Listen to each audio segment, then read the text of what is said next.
ये मोमिनपुरा नाम इसलिए लगा है इसका कि यहाँ पर मुसलमान लोग बसते हैं। और दूसरी बात, ज़्यादातर वो कौम है यहाँ पर जो यूपी से हिजरत करके यहाँ आई अंग्रेज़ों के ज़माने में और यहाँ पर बस गई। तो वो लोग ज़्यादातर बुनकर थे और वो बुनकर यहाँ पर बसे, तो ये मोमिनपुरा कहलाया। और अभी भी अंसारियों की बिरादरी यहाँ है ज़्यादातर मोमिनपुरे में। और मोमिनपुरे का दूसरे मोहल्ले भी जो हैं वो तो मुसलमानों के, वो भालदापुरा है और ये है और महल है। इधर सबसे पुराना मोहल्ला नागपुर का जो है वो महल है। नागपुर में ये है कि यहाँ से अंग्रेजों ने इसका मेजरमेंट किया पूरे हिंदुस्तान का और 0 माइल नागपुर में रखा गया। यहाँ से तमाम फासले नापे गए हर जगह का। और यहाँ पर जो 0 माइल है उसमें 4 घोड़े बने हैं पत्थर के। वो 4 घोड़े जो है वो 4 सिमत बताते हैं, शुमाल, जुनूब, मशरिक, मगरिब। हाँ, इसलिए वो वहाँ पर बने हुए।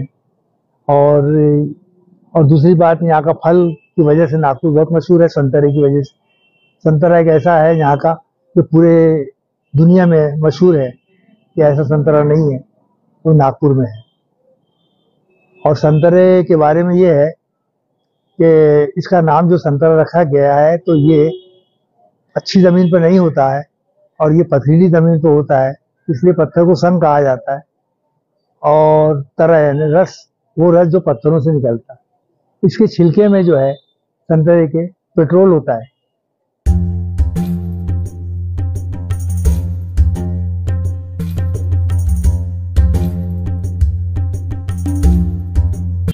नागपुर ज्योग्राफी एतबार से भी अहमियत का हामिल है। सकाफती और बहुत सारी अहम चीज़ें नागपुर में हुई है। नागपुर में अच्छे बड़े नामवर शायर हुए हैं, अच्छी स्कूलें हैं तालीमी लिहाज से। और अभी आज के ज़माने में मेडिकल पॉइंट ऑफ व्यू से भी नागपुर इस विदर्भ में काफ़ी माना जाता है। यानी कि अगर अकोला, अमरावती वगैरह की भी जो केस होते हैं वो नागपुर में मेडिकल फैसिलिटीज इतनी है कि यहाँ पे सारी चीज़ें अवेलेबल है। यहाँ पे एशिया का सबसे बड़ा मेडिकल कॉलेज है। इस एतबार से भी नागपुर बहुत तरक्की पे है और महाराष्ट्र का 2nd कैपिटल है। मोमिनपुरा जो मुसलमानों की बस्ती है, ये मुसलमानों की सबसे पुरानी, यानी महल के बाद ये सबसे पुरानी बस्ती है। ये बहुत तेजी से बढ़ी और इसका एरिया पूरा मोमिनपुरा ही कहलाता है, लेकिन बहुत सारे इलाके इसमें मर्ज है। और ये नागपुर में जो यहाँ पे जो बसने वाले मुसलमान थे वो मोमिन बिरादरी के थे, जिनका पेशा बुनियादी तौर पे जुलाहा था। वो हैंडलूम की साड़ियाँ और लुंगी वगैरह बुनते थे। लेकिन धीरे धीरे मॉडर्नाइजेशन में ये पेशा अब कम होते गया, बहुत ख़त्म हो गया। और फिर यहाँ के लोगों ने अपने दूसरे पेशे की तरफ इंटरेस्ट दिखाया। तो आजकल शॉप, कपड़े की shop, mobile shop, book store और खाने की होटलें वगैरह पे इन लोगों ने कन्वर्ट कर दिया है। आज भी ये यहाँ पे सबसे बड़ा मुसलमानों का कब्रस्तान है। जामा मस्जिद सबसे बड़ी मस्जिद है नागपुर की यहाँ पे। और कि जो लोग यहाँ से मोमिनपुरे में बहुत काबिल लोग हैं, बहुत पढ़े लिखे लोग हैं, फुटबॉल के प्लेयर हुए, यहाँ से इंटरनेशनल, नेशनल लेवल पे शायर हुए हैं।